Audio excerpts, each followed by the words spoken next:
Gemini Rising's 2023 is a very interesting year because there's so much dynamic astrology going on in your mental health and in your more inward sectors, but also looks like some intense belief changes. You're really changing your outlook on life and your belief systems, as well as some career challenges and responsibilities. If you're excited to get into what 2023 holds in store for your rising sign, which is so crazy for me to be saying, I remember being like 2019 yearly forecasts and knowing that no one was going to watch them, but I just did them for me. So it's big, I'm very thankful to be here today. So thank you guys, because I'm here because of you. But anyway, if you're excited to get into your 2023 forecast for your rising sign, make sure that you like, subscribe, and hit that notification bell so that you are always up to date with what the stars have in store for you.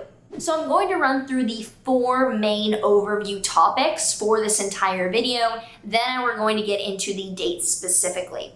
So starting out, first, there is a Taurus pileup in the spring in your 12th house of mental health and spirituality, showing huge mental health new beginnings that are disruptive yet positive. Secondly, we have Pluto entering Aquarius briefly, which will be a preview of academic, travel, or religious belief-based transformations that will be largely taking place over the next 2 decades, but will be very substantial. Thirdly, Saturn will be entering your Pisces 10th house, showing a next 3 years of responsibility and maturity in your career. And finally, the second half of the year has the nodes entering Aries and Libra, showing more focus on networking and publicity and less focus on immediate romance and creativity in your life. You're going to be more outward focused and social the second half of the year onward. So we're going to start out by pulling a tarot card from my TradingView tarot deck. We're going to set the tone. So this is the High Priestess. And when the High Priestess comes up, it's about a benevolent force supporting you in your manifestations. It's about the positives and the challenges of bringing forth what you want, showing that it looks like the inward work that you're doing brings forward what you want,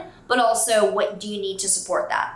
So starting out in January, this is a very forward-moving, very fast-paced month, specifically in regards to you personally, your identity, and also your finances. So on the 12th, I have extremely good news to start the year, which is that Mars is going direct in your Gemini first house. So over the past 3 months, Mars has been retrograde in your first house, showing having to go back, reconsider, or rework aspects of your identity and yourself, maybe your physical body. And it's been in Gemini. It'll be in Gemini for 7 months, but Mars direct on the 12th shows moving forward with accomplishing things, not having as many challenges to your personal growth, not having as many blockages, and truly moving forward with things that are conducive rather than having to go back and change things. Then on the 18th, Mercury will be direct in your 8th house. So Mercury retrograde is over and you're now moving forward with communication and having less issues in terms of shared finances and investments. On the 22nd, Uranus stations direct in your 12th house, showing moving forward with sudden mental health changes. That suddenly you're now upgrading, you're now moving forward and breaking through.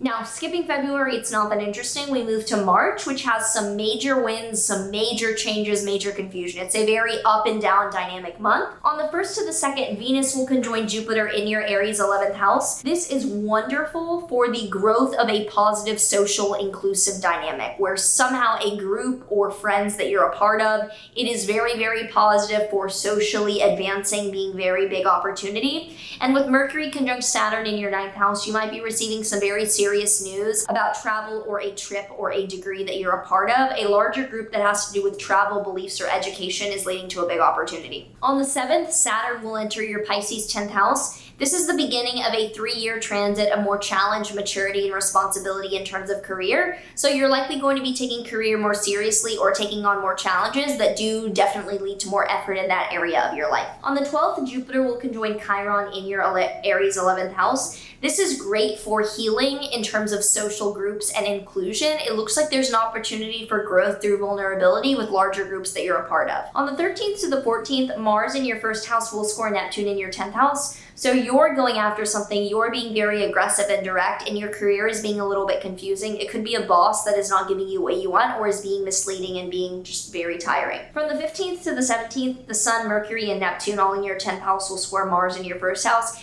Continuing on this priority on career for a lot of March that looks like you yourself are posing some issues. Either you're being aggressive, you're going after something that they're not giving to you, or your behavior is just being a little bit, like it looks like your behavior is posing some issues. honestly.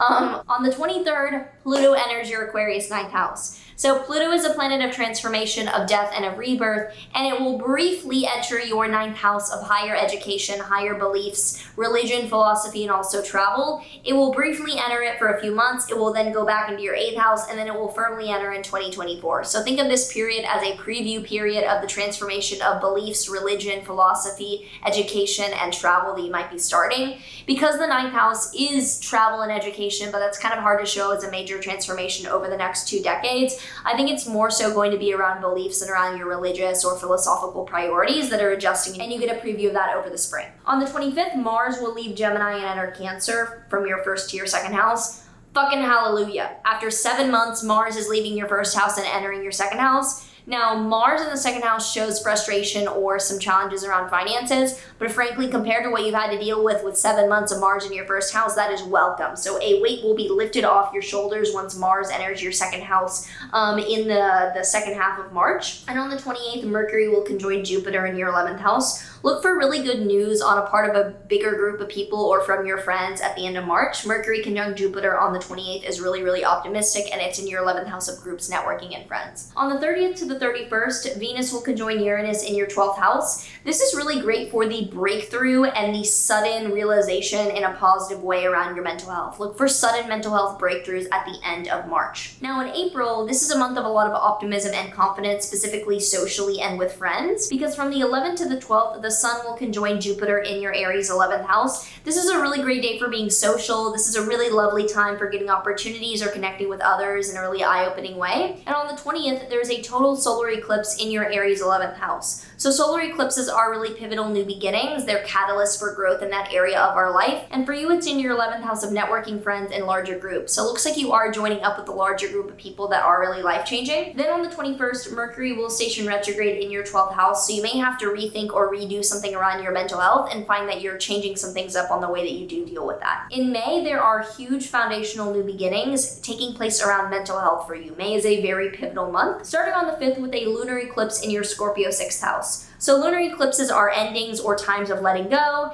It's a catalyst event to be like the beginning of the end, so to speak. For you, it's around physical health or coworkers. You may be ending a chapter of dealing with your health in a certain way. You may also be letting go of coworkers or employees as your job changes. From the 14th to the 21st, Jupiter in your 12th house will square Pluto in your 9th house. This is a really important transit for the second half of the year, and this shows that growth of your mental health is leading to a transformation of your beliefs and your religion and your philosophy, etc. On the 14th, Mercury will station direct in your Taurus 12th house. This shows moving forward with mental health, moving forward with the adjustments, not having as many issues or hiccups in private. On the 16th, Jupiter will then enter your Taurus 12th house. Jupiter is the planet of growth, and having it enter your 12th house of internal, spiritual, mental health matters shows growth of your internal world for the second half of the year primarily. And on the 19th, there is a huge new moon in Taurus. This new moon has so much in Taurus. It has Jupiter, North Node, Uranus, Sun, Moon, Mercury. This shows a huge,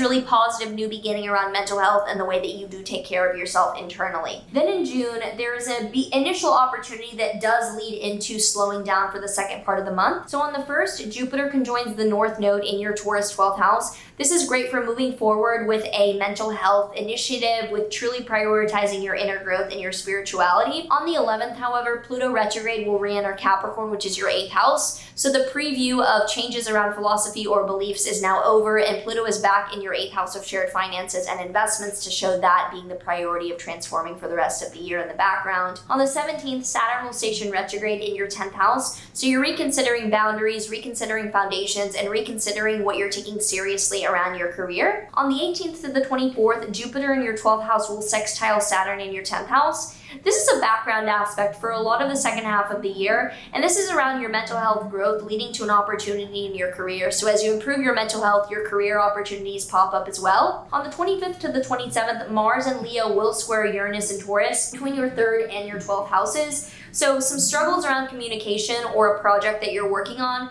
could lead to suddenly not doing well mentally. So some things are being really overwhelming for you, and you're like falling back into like, oh, this doesn't feel good mentally to be demanded of and to have so much going going on. And on the 30th, Neptune will station retrograde in your Pisces 10th house, which is going back and reconsidering your goals and your dreams in regards to career. Now, July is a big turning point of reconsideration, especially around your social life and your creative priorities. So the nodes are entering Aries and Libra, and the North Node entering your 11th house shows a lot more focus on connecting with others, being social, and joining larger groups. And the South Node in your 5th house shows letting go of dating, letting go of creative projects that you may be ready to clean out and not really refer to anymore. From the 19th to the 21st, Mars in your 4th house will oppose Saturn in your 10th house. Looks like you're going after something with your home and family that could be a little bit of conflict. And Saturn in your 10th house shows that your career is requiring a lot of responsibility. So there's this difficulty in prioritizing either working on things at home or the substantial seriousness that's required of you in your career. From the 21st to the 22nd, the Sun in your 2nd house will oppose Pluto in your 8th house.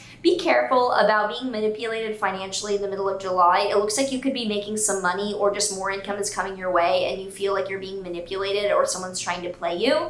Now on the 22nd, Venus is stationing retrograde in your Leo 3rd house. So Venus retrogrades are a reconsideration of priorities or going back and rethinking the values in one area of our life. For you, this Venus retrograde is in your 3rd house of communication, productivity, routine, and how you spend your day-to-day time. So this might be reconsidering your values in content, your values on social media, or rethinking a writing project that you're going back and revising. On the 23rd to the 25th, Pluto will be at the bending of the nodes. So Pluto will be at a 90-degree angle versus the North and the South node. The North node is in your 11th house, showing that you're moving forward with social priorities or joining with groups. The South node is in your 5th house, showing a letting go or a cleaning out of creative or romantic priorities right now. And Pluto is in your 8th house, which shows that the turning point and the really important factor in this is the transformation of finances and depending on others. So that is somehow integrated into this as well. Now, August is still fairly slow, especially around home and family and career matters, because from the 21st to the 23rd, Mars in your 4th house will oppose Neptune in your 10th house. There could be a lot going on at home, like renovations or working through your family things. And Neptune in your 10th house shows that there's some confusion about your career that's leading to issues at home. On the 23rd, Mercury will station retrograde in your 4th house, showing going back and rethinking communication and rethinking how you're working with your family. There's some hiccups that have to be ironed out around family. And on the 28th, Uranus stations retrograde in your 12th house. So you are rethinking your mental health and the ways that you're changing and supporting that as well. However, in September, the pace will pick back up quite a bit, especially around your communication and your projects and also your family, because on September 3rd, Venus will station direct in your 3rd house. So the rethinking of values, rethinking of a project, or rethinking of what you're really important to you around communication and social media, that is now very clear moving forward on the 3rd onward of September. On the 15th, Mercury will also station direct in your 4th house of home and family. So that is beginning to be easier to work with and deal with. So October is where it really escalates again and the breakthrough cycle continues for you, particularly around creativity and also around your mental health. So on the 10th, Pluto will station direct in your Capricorn 8th house. So you're moving forward with more clarity around your financial transformations and adjustments that you're doing right now. And on the 14th, there is a solar eclipse in your Libra 5th house. So solar eclipses are really important, pivotal new beginnings. For you, this is in your 5th house of dating or creativity. So do count on a new beginning in one of those topics at the beginning of October or middle of October. On the 27th to the 30th, Mars in your 6th house will oppose Jupiter in your 12th house, and Mercury and Mars will be together in your 6th house. So you could be getting some discomforting or some difficult news from coworkers or around your physical health. And that is leading to having to prioritize or increase your mental health priorities again. So that is, focus going back there. And on the 28th, there's a lunar eclipse in your Taurus 12th house. Lunar eclipses are large-scale letting goes or endings, and this one is in your 12th house of mental health and spirituality. So you are ending something or breaking through and letting go of something around that to end October. Now, in November, there are some sudden changes to deal with health physically and mentally for you. There's a lot of oppositions that do look like some intense adjustments happening. From the 2nd to the 3rd, the Sun in your 6th house will oppose Jupiter in your 12th house. So this definitely shows that there's a lot of energy around physical health and coworkers that are the priority right now, like taking care of your physical health, taking care of your coworkers, but your mental health is prioritizing you as well, and you're like, I need to change this for my mental health. That's the main underlying growth point that I really need to keep in mind here. From the 3rd to the 4th, Venus in your 4th house will oppose Neptune in your 10th house. So you're working really hard on things around home and family still. That's been a priority to end the year, and your career is confusing you about what really matters there. On the 4th, Mercury in your 6th house will oppose Uranus in your 12th house. So you could be arguing or debating with people around your health or in coworkers, and your mental health is just leading you to be a little bit chaotic. You're like, I can't deal with this. I don't want to deal with this. This is just a lot, and there's some communication issues. But on the 4th, Saturn will station direct in your 10th house. You're now clearer on your career, you're clearer on boundaries, and you're clearer on what you want to get done professionally moving forward. On the 11th to the 18th, the Sun and Mars in your Scorpio 6th house will oppose Uranus in your Taurus 12th house. This shows that there's still ongoing focus on your physical health, but that your mental health is leading to some adjustments that just need to be done around that so you can better support yourself. On the 24th onward, Mars in your 7th house will square Saturn in your 10th house. So this does show that there's some issues with a relationship or with someone you're very close to because of your career requirements, that maybe career is leading you to have some issues because you're putting so much time into it that your relationship is then not getting as much attention. We do end December, however, with some optimistic endings. So on the 13th, Mercury will station retrograde in your Capricorn 8th house. This shows having to deal with hiccups, miscommunications, or some minor inconveniences around shared finances to end the month. And on the 23rd, Mercury retrograde will enter your Sagittarius 7th house. So this is where I see some conflict, some reconsideration, and some communication about rethinking things in your close relationship to end the month. So that is a main topic for you as we end. And on the 30th, Jupiter is stationing direct in your Taurus 12th house. So Jupiter direct in your 12th house shows clear growth and clear dealing with the priority of your mental health. It is much clearer and it is much more positive to end the year moving forward. And we do start 2024 on January 1st with Mercury stationing direct in your 7th house of committed relationships. So the communication around your relationship does clear up to start out 2024. Thoughts, predictions, or anything to say about what that already has coming for you, feel free to comment down below. Would love to hear from you and already your expectations or things you're looking forward to for this year. The Work Your Light Oracle deck card that we do have for Gemini risings, yes, I do still have this deck and we're going to pull it out for this, is Break the Chain, Ancestral Patterns Healing, Rewriting the Future. Break the chain. If you're used to doing something over and over, it looks like mentally you are breaking the chain. This is a huge mental health year for you and looks like you are blasting forward with that as we start 2023. This was a helpful, informative guide to 2023. I put a lot of heart and soul into prepping for these, much more than normal, because I wanted these to be very important as the marinara sauce matures. It gets baked into the pizza, whatever. If you're new here, okay.